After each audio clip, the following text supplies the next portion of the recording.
Welcome back to B&B Movie Reviews. This week, AI isn't just recreating images on our phones, but also caretaking our children. There's a very plain movie in your cinemas right now. Tom Hanks has gone from America's dad to a grumpy old man, and Nia Long goes missing. Stay tuned. B&B is up next.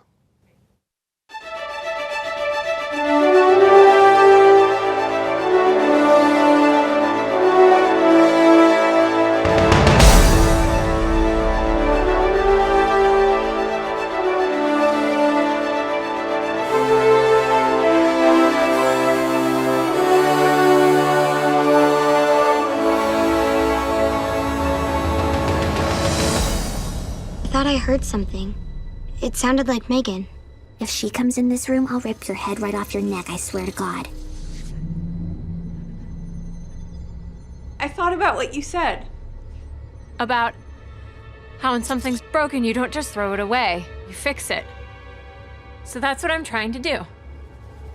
But don't come in here, Katie. It's kind of a mess. Aunt Jem is right, Katie. I'm all odds and ends right now. I'd really rather you didn't see me like this. It sounds like you're fighting. We're not fighting! Gemma just dropped me on the table. But I'm okay. Clumsy Gemma. Megan and Gemma are literally fighting for the affection of Katie in Blumhouse's latest horror film that surprisingly has very real social commentary about attachment disorder and familial connection. Megan, Brad. Yes. Okay, we're in the month of January. Yeah, January junk month. Is it really? I think this is a really good January junk month, but I also think that you have to admit that these are not, the types of movies you would see in the fall or in the summer. No. But it's interesting because we always know that in the beginning of January, we always get a horror film. The Grudge is one I famously remember. Yeah, Grudge, Underwater. These are the types of movies that I want in January. Cheap, horrific, weirdo flicks, and Megan fits the bill. It definitely fits the bill, but this one I find it really, really enjoyable. Yeah. I think, in your intro, you're saying that there are some real social commentary aspects to Megan, and I don't want to dismiss that. I believe, yes, sure, there are. It's, I recognize that. But I also think that this movie is just really funny. It's a horror film, but is it more of a comedy? Is it a horror comedy? I laughed more than I jumped. Yeah, it definitely is a movie that doesn't take itself too seriously. And it's funny because we talk about the writer, Akilah Cooper, who also worked with James, because James Wan, I believe, produced this movie. So he directed the movie last summer, I believe, Malignant, and she was the writer of that. And I think that Malignant and Megan kind of have some similarities in that aspect of, as far as it really diving into kind of the absurdity and the ridiculousness of the comedic aspects of that. Well, she has a great ability to capture this chaotic energy. Akilah Cooper scripts, just looking at Malignant and Megan, they have an aspect to them that is electric and infectious and surprising. There are twists and turns in Megan that I wouldn't say that I didn't see coming, but are executed so well that when they arrive, it is delightful. Now, the character of Megan, this is a character that has kind of taken storm into pop culture. A lot of people have really kind of rallied around this character. Very memeable. Very memeable, and we know we're getting a sequel, which is already announced, but the character, how they brought this character to life, I thought they did a really good job of really, and you talked about as far as they have a physical actress, there's a voice actor, all these different elements to bring the character of Megan to life in this movie. I mean, it's a collaboration between the young girl, Amy Donald, playing the body of Megan. Jenna Davis is the voice of Megan, and it's a heck of a great voice performance. Yeah. It does live up to vocal performances like Brad Dourif in Child's Play, right? Yeah. Like Chucky and Megan, they obviously can hang out and have a good time. Yeah. And then the puppeteering, the animatronic is incredible. And in that clip, what you see is all three of those people coming together to deliver a performance unlike anything else that you can see in a January junk month. So that's very true. But yeah, I think all of these elements work together. I think the horror, the comedy, it really is a good time at the movies. But what's the horror? I don't know. It's not very violent. It's not an R-rated movie. No, it's PG-13, which I appreciate. I don't need to see a lot of the gore or anything like that. But I don't know. I think overall it works for me. I give it a B+. What's your rating on this? I give it a B+. Can't wait for the sequels. Yeah, I'm looking forward to the sequel as well. All right, so those are our thoughts on Megan. When we return back from the break, where we will take a look at Gerard Butler in a very plain movie. Stay tuned.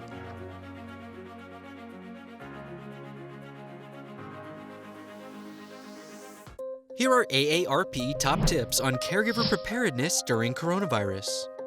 Form a team that can help with caregiving tasks. Take an inventory of essential supplies in your loved one's home. Make a list of the care recipient's medications. Schedule regular calls to fight isolation. Finally, take care of yourself too. Follow the Centers for Disease Control's guidelines for coronavirus safety. For more caregiving tips, go to aarp.org/caregiving. Hey you, stop and listen. This is a public service announcement with Dakari Chapman. Why should you know your Constitution and why should you know your rights as a U.S. citizen? How would you like it if someone didn't allow your club to meet at your house? I wouldn't, because that's not cool. How would you like to be tried without a jury? I wouldn't, because that's not cool. These things are not cool. Learn your rights as a U.S. citizen so you know what to do in these situations. Thanks for listening, and remember, it's an American thing, so learn it. There is no full rescue team coming anytime soon. Not for the next 24 hours. All right? We can't wait. They're going to come at us with everything they've got, and we're not going to survive. Now, Deli and I managed to get the power back up on the plane. We only have one chance, and that is me flying us out of here in this thing. Wait. Listen! If I didn't believe it could be done, I would not put you guys back on that plane. I have a daughter, and I have every intention of hugging her again and making it home. And I'm telling you that the way home is on this plane.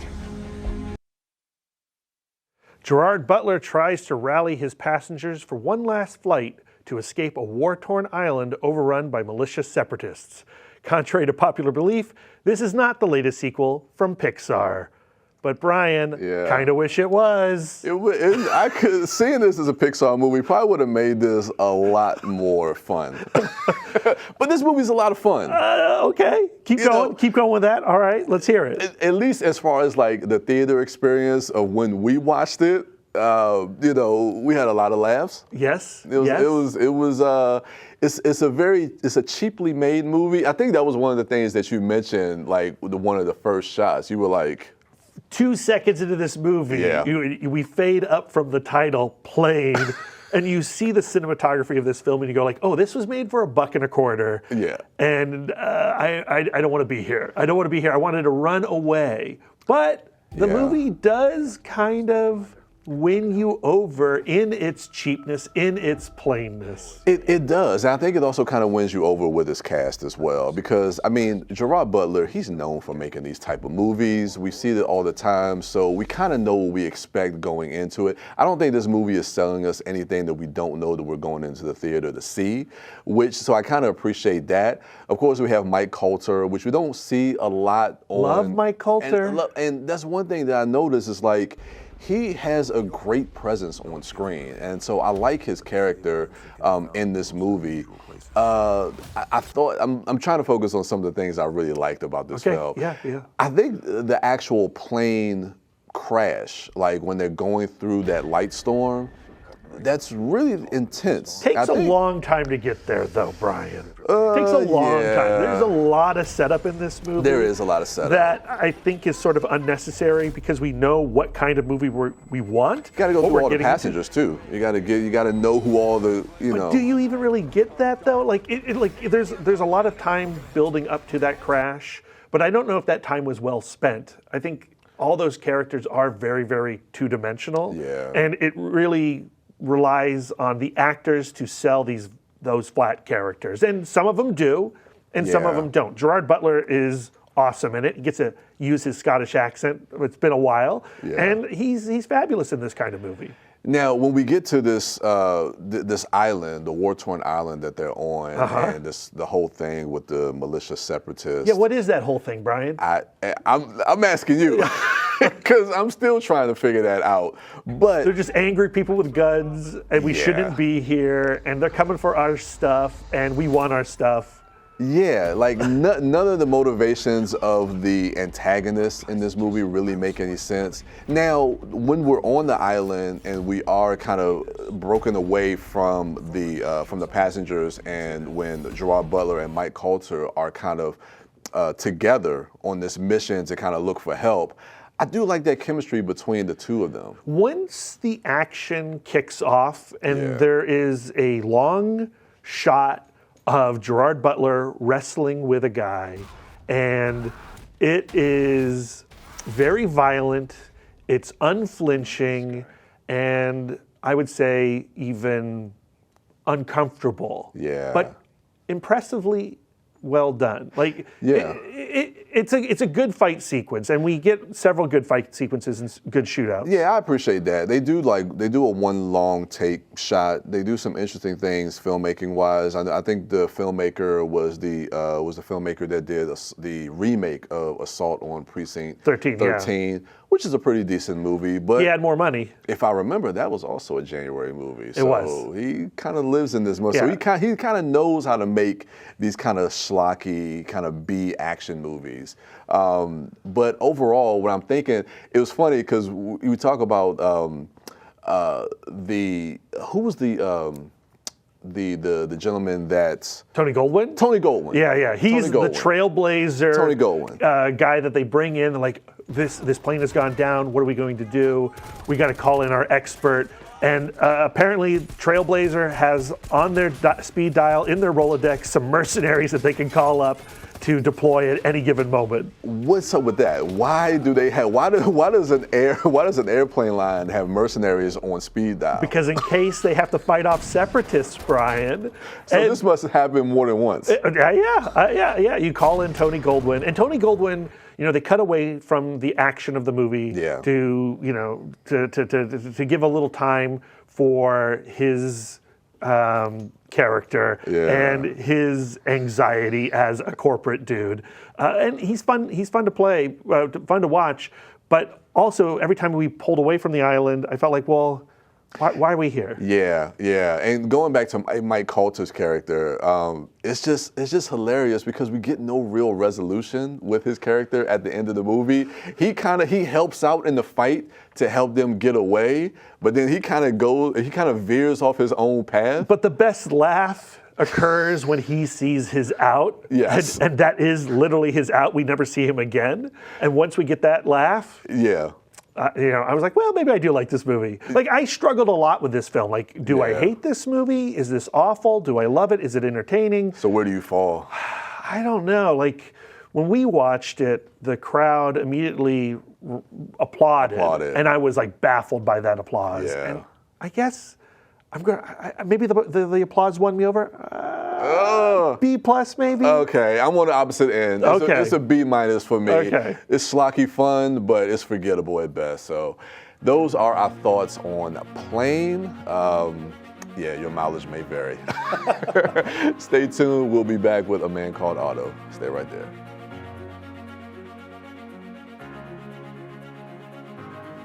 Each year, there are more than a dozen significant tropical and winter storms that threaten the East Coast. So chances are there will be more hurricanes and blizzards near here again. And between school, sports, and social lives, chances are you won't be with your kids when it happens. Will they know what to do? Ready.gov/kids has all the educational tools and information to make the conversation easy. When the time comes, chances are they'll feel prepared, not scared. So talk with your family today. When I got the opportunity to get her, there wasn't no choice. I told myself, I'm gonna take custody of my daughter. It's my baby. That's what we're supposed to do as men. Take care of our home, build a foundation, you know what I'm saying? Love, our money, she's my purpose. I'm here to walk with her, hold her hand until she could walk alone. Ain't nothing like being a father in this world.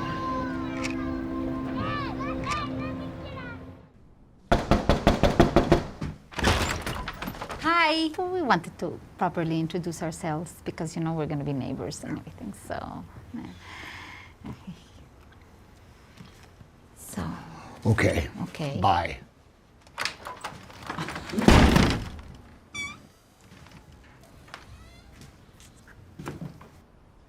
Are you always this unfriendly? I'm not unfriendly. Okay, you're not. No. You're not unfriendly. Every word you say is like a warm cuddle. Otto's new neighbors call him out on his grumpy attitude as they try to greet him with a warm welcome in Mark Forster's A Man Called Otto, a remake to the 2015 Swedish film. Yeah, so this is a remake of a film that came out, I guess, 8 years ago, A Man Called Ove. Uwe or Ove? I don't know how to pronounce that. Did you ever see that? I did. I think we saw that at Lost Weekend. Yeah, shout out to the Alamo Drafthouse in Winchester. Yeah. So, and really enjoyed the remake. And so I was a little, trepidatious going into this one. Again, we talk about January releases. But going into this movie, I don't know, I just really connected to this movie on an emotional level. And we talked about this a little bit as far as like watching films and how we come to the movie. And even though it has kind of been getting some mixed reviews, for me personally, coming to this film, I mean, it kind of just destroyed me watching this journey of this Man Called Otto. Yeah. What were some of your thoughts? I feel like I had that experience with the original film, and this one is a fairly accurate adaptation of the original film, just putting it into an American context with Tom Hanks. And who doesn't like Tom Hanks? You got to like Tom Hanks, but I don't know. It ultimately didn't quite work for me. It felt a little distant from the emotions it was trying to capture, or maybe I felt distant from the emotions that it was trying to capture. That's interesting. So I guess we can delve a little bit deeper into that, because I know for me, one of the things that I thought really worked that made me connect to the emotion and to the emotional journey of Otto were some of the flashbacks. Now, I know that we may differ a little bit on that. We definitely differ on that, Yeah, but I thought that in the beginning, not the beginning, but throughout the film, they show flashbacks because he's grieving over the loss of his wife, and they show flashbacks showing the beginning of like when they first met, slowly showing them falling in love, and then ultimately what happens. I would say that they suddenly fall in love. I'm not exactly sure what she ever saw in him, and I think one of my biggest problems with the movie is the performance of the younger Otto, which is played by a younger Hanks. Truman Hanks plays young Otto. Oh, I didn't know that. And it just does not work for me. Like, I feel like the type of person that the young version is in the flashback is not the same guy that's Tom Hanks is playing, the older Otto. I see it different because I think how he is when he's younger, it seems like he would turn into kind of like this bitter, grumpier old man at the point where he does lose his wife, and also there's another subplot with a neighbor and I understand it from a narrative point of view, but I mean from a performance point of view, there is an alien quality to the Truman Hanks performance that just did not work for me. And then also, that the wife, when we see her in flashbacks, when she first kisses him, I cannot for the life of me figure out why she would do that at that moment. It felt like such a fantasy, which the movie is kind of filtering those memories through a fantastical lens, through at least certainly through Otto's perspective. Yeah, so I think if we look at it through that lens or through that POV, I mean, I like the whole train sequence, with him giving her the book bag when she drops it. And I mean, it's kind of something typical we see in a lot of like romantic comedies, but for whatever reason, that all worked for me. One of the things that really didn't work for me was some of the secondary and peripheral characters. Yeah. That kind of that are in this neighborhood that he lives in. Yeah, his cartoon neighbors. Yeah, a lot of that stuff just didn't work. But when it focused on Otto and the neighbor that he connects with that we saw in the clip, I think a lot of that stuff works, and the ending really kind of works. The driving sequence where he's teaching her how to drive is very funny, very relatable. That works really well. I liked all the stuff between the two of them. But, to your point, all the other people, Mike Birbiglia shows up as like kind of the nemesis at one point. And that doesn't work for me. It really falls flat. And the conclusion to how they save this community is so phony. Yeah, it feels like they're trying to bring it into the context of a world that we live in now with the social media era. Yeah, thank goodness for social media. None of that stuff really worked, and it just felt kind of lame. So yeah, none of that. But when we focus in on Otto's story, that I thought just was really effective. But what's your rating on this? I have to go B-. I really like Tom Hanks. Man, yeah. I think the story of grief that he is navigating is very strong, but everything around it just doesn't work for me. Yeah, I'm the opposite. It's a B+ for me. I focus more in on Otto, and you're right, everything around it doesn't work, but everything with Otto I think works really well. So those are our thoughts on A Man Called Otto. Next, we go looking for Nia Long. Stay tuned. Oh no. Where'd she go? Every 2 minutes, a woman in the U.S. is diagnosed with breast cancer. And that's why when others look away, we lean in. We're fighting alongside patients because we know one moment can change everything. With your help, more moments of hope are possible. Join our fight. Save lives. Jordan knows he shouldn't eat this entire bowl of nachos, but tonight he's earned that right. Because a few hours ago, in the middle of happy hour, he recognized a sign. Not from the gods or a bolt of lightning, but from a double heart, a kissy face, and a fourth ha in ha ha ha. That's when Jordan knew he was buzzed. So when it was time to go, he got a ride home instead of driving. Be a legend like Jordan. Recognize your buzzed warning signs and get a ride home. Buzz driving is drunk driving. My mom never came home from her trip. I don't know where she is. I'm calling about a guest you had. Espere, ¿no habla español? Does anyone speak English? I'm sorry. This is Elijah Park. Please, I need your help. The FBI doesn't have jurisdiction to investigate in Colombia. So is there anything I can do? The best thing you can do to help us is just wait by your phone. Say hi, Mommy. Hi, Junebug. I'm not giving up on my mom. Storm Reid's June has already lost one parent, so desperation kicks in when her mother goes missing when she takes a week-long vacation with her new boyfriend in Colombia in the pseudo-sequel to 2018's Searching. Brian, yes, is this a pseudo-sequel to Searching? It feels that way. It's kind of hard to say. It does take place in the same universe. Yeah, they incorporate Searching into Missing. I was surprised by that. Yeah, they do incorporate that, and I think they do it in a very clever way. It's interesting with this movie, Missing, because we go back, we talk about 2018 Searching, and I think having a film that is a computer screen movie, and when I saw in 2018, when I saw Searching, watching that movie at home, I think I have more of an intimate experience watching that film. Yeah, this is a movie you want to watch on an iPad, right? Exactly. Like, I enjoy it on the big screen, but I really want to bring it home on an iPad, lie in bed, and experience this film. Yeah, because I think you actually get engaged with it a little bit more, and you can feel the intensity of the journey of what Storm Reid is going through. So I was curious to see how I was going to respond to this movie watching it on a big screen. But even seeing it on the big screen, I think the movie really does work. A lot of that, I think, is also due to Storm Reid. I think she is fantastic in the movie. You really feel her desperation. They do the inverse of what they did in Searching with John Cho looking for his daughter. You have her looking for her mother who goes missing with her boyfriend. And they do such a good job incorporating other cast members. They do, yes. You know, she gets on, she goes missing in Colombia. She's not in Colombia. What do you got to do? You get on Go Ninja, and you find Javi. And Javi is played by Joaquim de Almeida. Yes. From Clear and Present Danger, Fast Five, Desperado. Yeah. He is so good in this movie, and the relationship that they build over the course of this runtime is powerful. Yeah, it's the connection between them and what they have, especially like his own personal journey as far as like, because throughout this movie, there's a disconnect between June and her mother.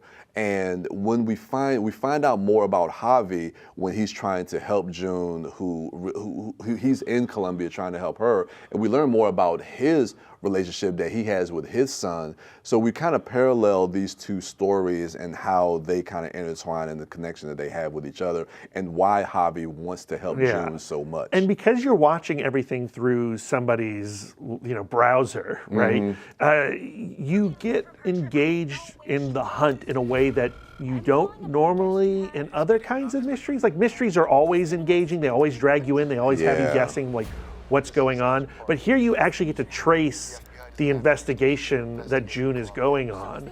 And I love that process. Yes. But when we get to that ending, does it succeed in its revelation? Like, is the revelation as good as the hunt? No, I would say no, but before we get to that ending, I do want to speak on that point as far as like, I love the fact that we are with June on the search for her mother. So as she's finding out information, we're learning this stuff as well. And I love those type of movies where we're on the journey with the character. And I love the way that these computer screen movies are made because you're right, like your eye is darting all over the screen looking at certain things. You're looking at, text messages. You're looking at, like Google Chrome and all these different things. Ring cameras, characters in the background. Yeah, so so you're like looking for clues and looking at how she's searching for certain things and what you would do in that situation. Like, it's like, no, don't do this. You should be looking for this, or why don't you try this? So I like how it really brings you in on the investigation and on the journey. I love that aspect. I feel like when you watch Searching, you weren't quite prepared for how to watch Searching. It was kind of training you how to watch it as you were going. So going into Missing, you have to participate. You have to participate, right? Yeah. And going into Missing, I was a little more prepared for that. Okay. And therefore, the sense of discovery is not as strong as it was in Missing. That being said, you are already addicted to the process of the hunt. Therefore, I think you can spot a few tells a little earlier than the filmmakers would like you to. So I feel like I arrived at the ending too soon. Yeah, for me, I didn't. I was kind of on the journey, and I really didn't see the ending coming. But going to that ending, you're right. Is one of your phrases you like to say. It feels very movie. Yeah.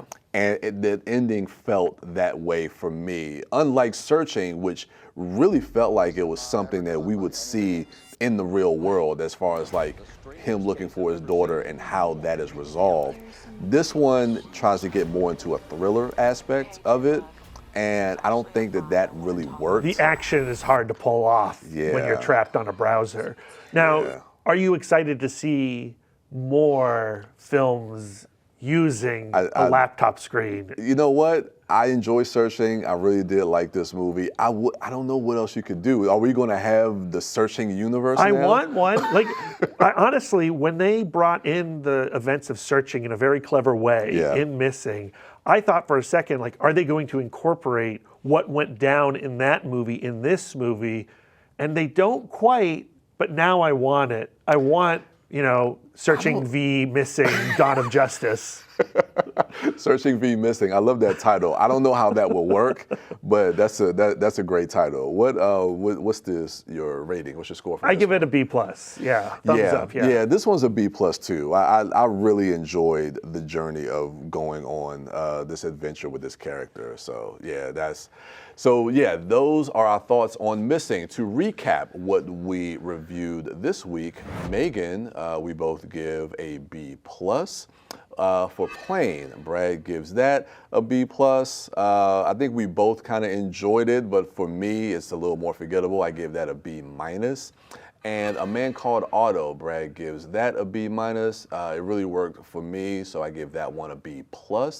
And Missing, we both give that a B+ as well. So that'll do it for this episode. Thank you for joining us on this latest episode of B&B Movie Reviews.